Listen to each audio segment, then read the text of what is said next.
Friends, आज हम लोग विश्व के इतिहास में इटली के एकीकरण के बारे में पढ़ेंगे। इससे पहले हमने फ्रांस के सम्राट नेपोलियन बोनापार्ट के बारे में पढ़ा। इटली के एकीकरण का प्रश्न जब हम देखते हैं तो एकीकरण का अर्थ है बच्चों कि वह परिस्थितियाँ जब कोई देश विभिन्न कारणों से कई भागों में बटा हुआ होता है और जब उन भागों को एक साथ मिलाकर एकत्र करने का कार्य किया जाता है तो उसको एकीकरण कहा जाता है। फ्रांस की क्रांति के बाद जो परिस्थितियाँ उत्पन्न हुई उनके फलस्वरूप तथा नेपोलियन के बाद उदय के बाद कुछ ऐसी परिस्थितियाँ बनी जिससे इटली में के लोगों में इटली के एकीकरण की भावना जागृत हुई। नेपोलियन के पतन के बाद जो विजयी यूरोपीय देश थे जिनका नेतृत्व इंग्लैंड कर रहा था ने प्रादेशिक व्यवस्था पर निर्णय करने के लिए 1814 में पेरिस में और उसके बाद 1815 में ऑस्ट्रिया की राजधानी वियना में एक सम्मेलन आयोजित करने का फैसला किया। इसके बारे में हम पढ़ चुके हैं नेपोलियन बोनापार्ट में। वियना सम्मेलन में टर्की के अलावा सभी यूरोपीय देशों ने भाग लिया और ऑस्ट्रिया के प्रधानमंत्री मेटरनिक को इस सम्मेलन का अध्यक्ष बनाया गया, जिसने इटली के लिए केवल मात्र एक भौगोलिक अभिव्यक्ति शब्द का प्रयोग किया और इटली को कई भागों में इस कांग्रेस के दौरान विभक्त किया गया। इस दौरान पिडमोंट नेपोलियन के विरुद्ध बने संघ का सदस्य था, इसलिए वियना कांग्रेस के दौरान सार्डिनिया का क्षेत्र उसमें मिला दिया गया और सेवाय और जेनेवा के भाग भी उसको सौंप दिए गए। लोम्बार्डी को ऑस्ट्रिया के अधिकार में रखा गया और वेनेशिया का क्षेत्र भी ऑस्ट्रिया को दे दिया गया। परमा, मोडेना, टस्कनी पुनः ऑस्ट्रिया के राजकुमारों के अधीन रख दिए गए। नेपल्स में बुर्बो वंश की स्थापना करके उसको शक्तिशाली बनाने का प्रयास किया गया। सिसिली पर भी बुर्बो वंश की स्थापना की गई। राजतंत्र की रक्षा और बुर्बो वंश की पुनः स्थापना, पोप पद की पुनर्स्थापना और फ्रांस के विरुद्ध व्यूह रचना के सिद्धांत पर निर्णय लेते हुए इटली को 8 भागों में विभाजित कर दिया गया। लोम्बार्डी, वेनेशिया, नेपल्स, सिसिली, परमा, मोडेना, टस्कनी, सार्डिनिया और पिडमोंट। इस तरह से हम देखते हैं बच्चों तो पिडमोंट, सार्डिनिया, नीस, सेवाय, जिसे किंगडम ऑफ सार्डिनिया भी कहा जाता था, उस पर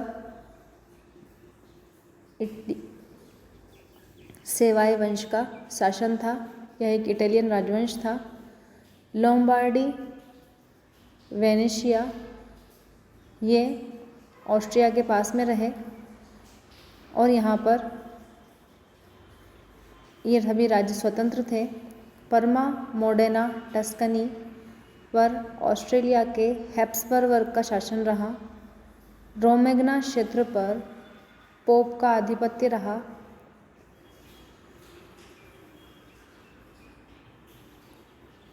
और रोमेग्ना पर पोप का अधिकार देकर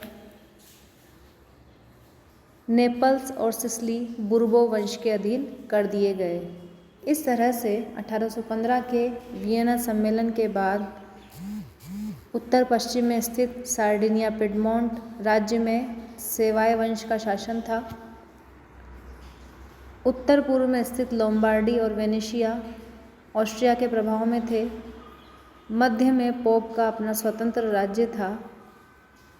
परमा, मोडेना, टस्कनी में ऑस्ट्रिया के हैप्सबर्ग वर्ग का शासन स्थापित करके दक्षिण में स्थित नेपल्स और सिसिली को बुर्बो वंश के अधीन कर दिया गया।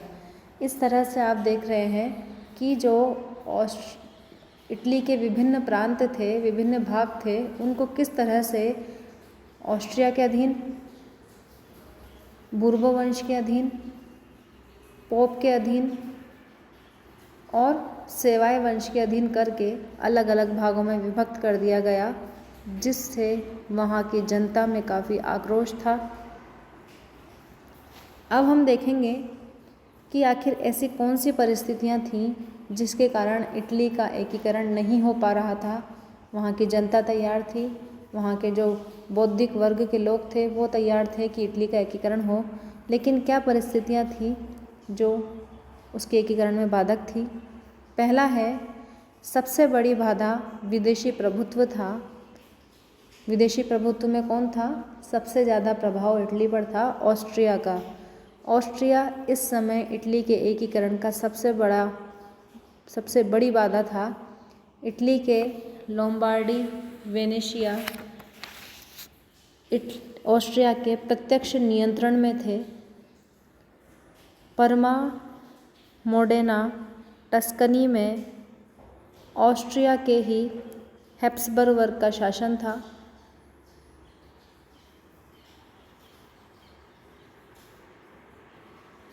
साथ ही ऑस्ट्रिया का घोर प्रतिक्रियावादी प्रधानमंत्री मेटरनिख इस दौर में राष्ट्रीयता और उदारवाद का सबसे बड़ा शत्रु था। वो नहीं चाहता था कि किन्हीं भी परिस्थितियों में इटली का एकीकरण हो। इसके अलावा दूसरा देखें तो इटली की भौगोलिक स्थिति भी इस तरह की थी कि वो एकीकरण में बाधक थी। उसके जो विभिन्न राज्य थे वो आपस में एक दूसरे से दूर और कटे हुए थे। ऐसे में उनको जोड़ना भी एक सबसे बड़ी बाधा साबित हुई।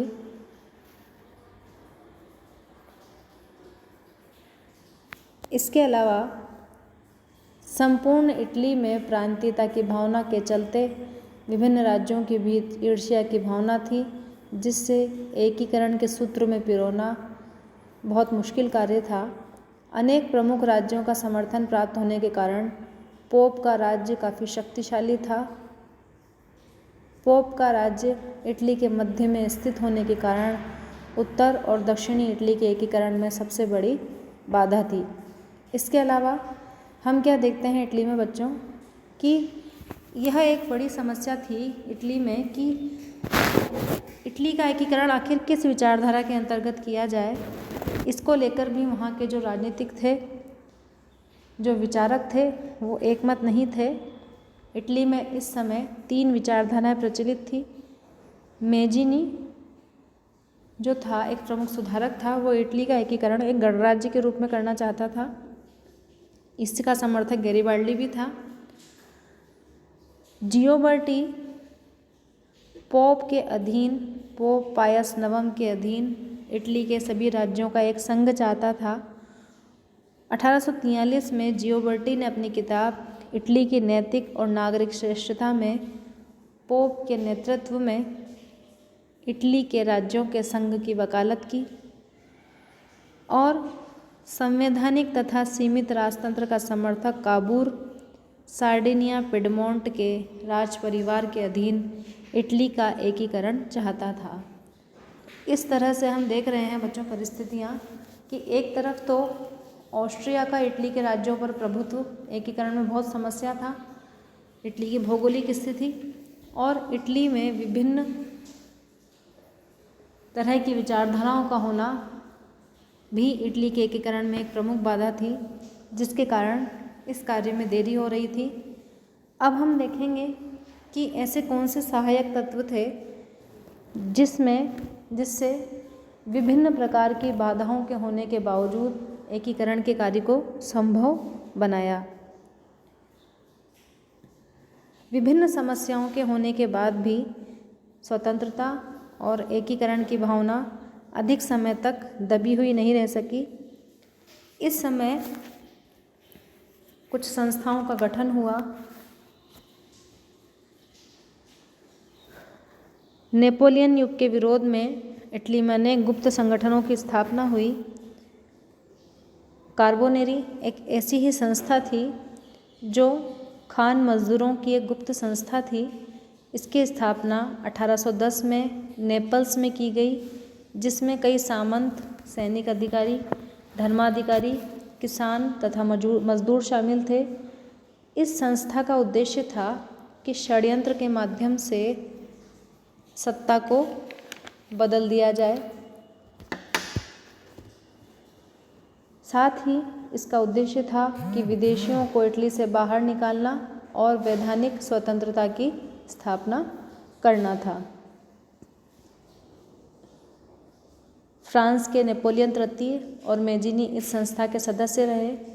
इटली के कई साहित्यकार, विद्वान और दार्शनिक थे जिन्होंने राष्ट्रवाद की भावना को जीवित रखा। फर्डिनेंडो गलियानी, पीटर बेरी, सिजारे बेकारिया, पोपियो मेरी जैसे कई विचारकों ने 18वीं शताब्दी के अंत में आर्थिक सुधारों की तरफ इटली का ध्यान आकर्षित करना प्रारंभ किया, ताकि वहाँ की जनता जागृत हो और अपने देश में राष्ट्रवाद की भावना जगाने में सहयोग करे। 1839 में इटली की वैज्ञानिक कांग्रेस का अधिवेशन पीसा में हुआ। ऐसे ही अधिवेशन आने वाले वर्षों में मिलान, नेपल्स और जेनेवा में हुए। इन अधिवेशनों में इटली में सांस्कृतिक और भौगोलिक एकीकरण की मांग की जाती थी और इन अधिवेशनों के माध्यम से इटली के राज्यों ने यह अनुभव कर लिया कि उनका अस्तित्व एक दूसरे पर निर्भर है और भविष्य में उनका एकीकृत होना बहुत आवश्यक है। इसी दौरान कुछ ऐसे विचारक हुए जिन्होंने एकीकरण के कार्य को संभव बनाया और जनता को इस बात के लिए तैयार किया कि वे एकीकृत हों, जैसे विंसेंट जियोबर्टी, जो एक पादरी थे।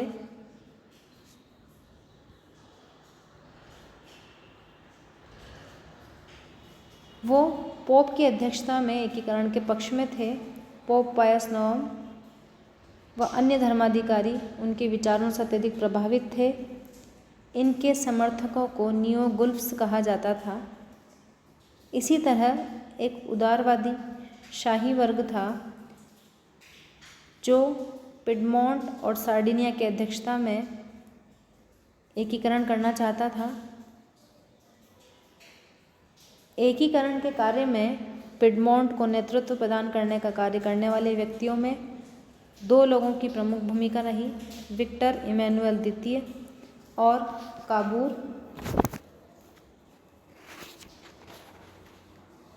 विक्टर इमैनुएल द्वितीय का जन्म 1820 में हुआ था। 1849 में अपने पिता चार्ल्स एल्बर्ट के पद छोड़ने के बाद यह पिडमोंट के शासक बने। ऑस्ट्रिया ने पिडमोंट को यह प्रस्ताव भेजा कि यदि वह अपने पिता के द्वारा दिए गए संविधान को रद्द कर देता है तो ऑस्ट्रिया पिडमोंट के साथ मधुर संबंध बनाने के लिए तैयार है, लेकिन विक्टर इमैनुएल द्वितीय ने इस प्रस्ताव को ठुकराकर एक ईमानदार सम्राट की छवि लोगों के सामने प्रस्तुत की।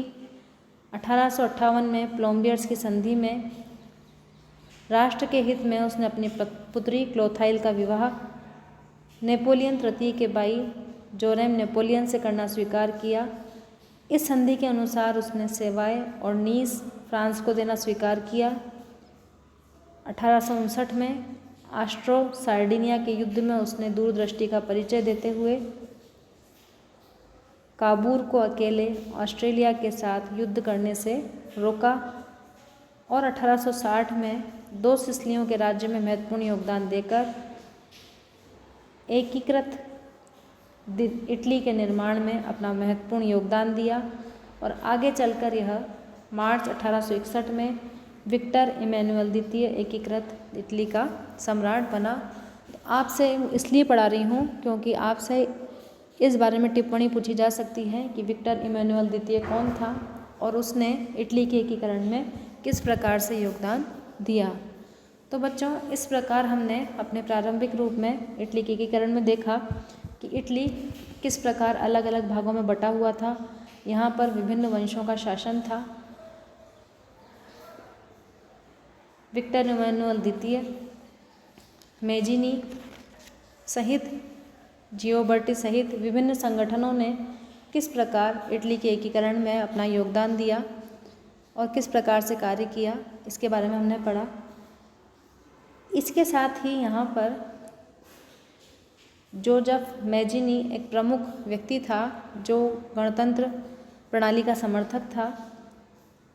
इसने अपने विचारों को से जनता को परिचित कराने के लिए ड्यूटीज़ ऑफ मैन नामक पुस्तक लिखी और 1831 में फ्रांस में उसने यंग इटली नामक एक संस्था स्थापित करी। इस संस्था का नारा था गॉड, पीपल और इटली।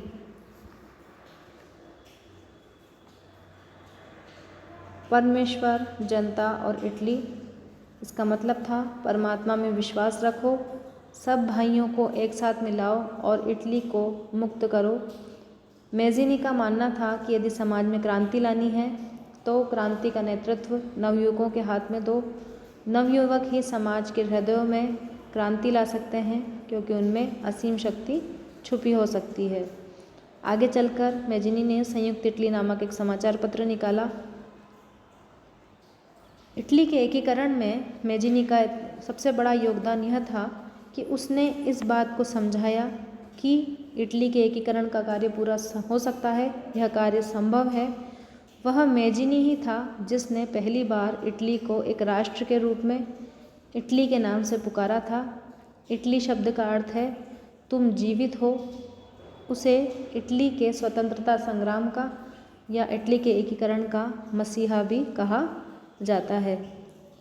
1848 के बाद मैज़ीनी ने अपनी पार्टी का पुनः नामकरण करके पार्टी ऑफ एक्शन कर दिया। इस पार्टी का इसका जो युवा इटली थी उसका उद्देश्य था इटली वासियों में जागृति पैदा करना, बलिदान की भावना पैदा करना, इटली वासियों को प्राचीन रोमन संस्कृति से परिचित कराना, जनता के सहयोग से स्वतंत्र गणतंत्रात्मक राष्ट्र का निर्माण करना। इस तरह से मैज़ीनी ने राष्ट्रवाद की मशाल को जलाए रखने का प्रयास किया और उसके कार्य को आगे चलकर विक्टर इमैनुएल द्वितीय और काबूर जैसे व्यक्तियों ने आगे बढ़ाया जो पिडमोंट के नेतृत्व में इटली के एकीकरण के समर्थक थे। उनकी क्या भूमिका रही, उन्होंने किस प्रकार कार्य किया, उसके बारे में हम लोग आगे पढ़ेंगे। धन्यवाद।